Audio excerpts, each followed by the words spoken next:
YCP హయాంలో అనేక అరాచకాలు జరిగాయని బీజేపీ ఎమ్మెల్యే విష్ణుకుమార్ రాజు విమర్శించారు. జగన్ పాలనలో చాలా మంది ఇబ్బందులకు లోనయ్యారని మండిపడ్డారు. మరోవైపు హైబ్రిడ్ పద్ధతిలో చేసిన మహానాడు సూపర్ సక్సెస్ అయిందన్నారు. భోగాపురం అంతర్జాతీయ విమానాశ్రయం జూలైలో ప్రారంభించే అవకాశం ఉందని తెలిపారు. ఆయన ఉన్నప్పుడు చాలా అరాచకాలు జరిగినాయి, చాలా మందిని ఇబ్బందికి గురి అవ్వటం జరిగింది. సో వారి అరాచకాలు తలుచుకోవటం అనేది ఇప్పుడు కరెక్ట్ కాదు. మొత్తం రాష్ట్ర ప్రజలందరూ కూడా ఇబ్బంది పడ్డారు గౌరవ మాజీ ముఖ్యమంత్రి జగన్మోహన్ రెడ్డి గారి పరిపాలనలో. అంటే ఆయనకి వ్యక్తిగతంగా తెలుసో తెలియదో మనకైతే తెలియదు, కానీ జరిగిన విషయాలు చాలామంది వారి పేరు చెప్పుకొని రకరకాల ఇబ్బందులకి గురైన మాట వాస్తవము.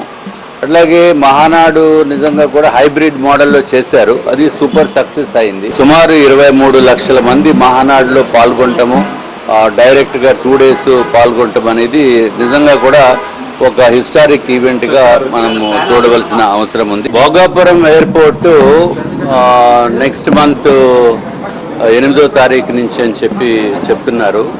అంటే నెక్స్ట్ మంత్ అంటే జూన్ కాదు, జూలై 8వ తారీఖు అని అంటున్నారు. బట్ అఫీషియల్గా అయితే సింగపూర్ స్కూట్ ఎయిర్లైన్స్ వారు ఒకళ్ళే చెప్పడం జరిగింది.